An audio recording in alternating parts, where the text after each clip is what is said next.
नमस्कार, मैं हूं प्रियंका और आप देख रहे हैं राष्ट्रीय जगत विजय न्यूज। राजनांदगांव जिले के डोंगरगढ़ स्थित प्रसिद्ध मां बमलेश्वरी माता मंदिर में दर्शन के लिए भक्तों को 1000 से भी अधिक सीढ़ियां चढ़नी पड़ती है। श्रद्धालुओं की सुविधा के लिए मंदिर ट्रस्ट और राज्य सरकार की संयुक्त पहल पर यहां रोपवे की व्यवस्था की गई है, जिसका संचालन कोलकाता की एक निजी कंपनी द्वारा किया जा रहा है। हालांकि बीते 2 महीनों में तकनीकी खामियों के चलते 2 बार रोपवे की ट्रॉली गिरने की घटनाएं सामने आई हैं।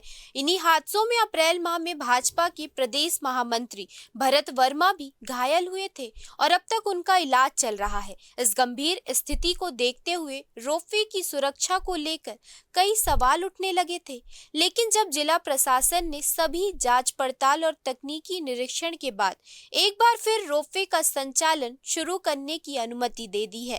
कलेक्टर सर्वेश्वर भूरे ने जानकारी दी कि रायपुर एनआईटी की विशेषज्ञ टीम ने रोपवे का संपूर्ण निरीक्षण किया है।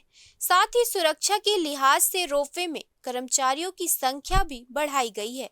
प्रशासन ने यह भी स्पष्ट किया है कि संचालन करने वाली कंपनी की जिम्मेदारी और कार्यप्रणाली पर कड़ी निगरानी रखी जाएगी, ताकि भविष्य में किसी भी प्रकार की दुर्घटना से बचा जा सके। फिलहाल इस खबर में इतना ही। देश प्रदेश की खबरों से अपडेटेड रहने के लिए हमारे चैनल को सब्सक्राइब करें।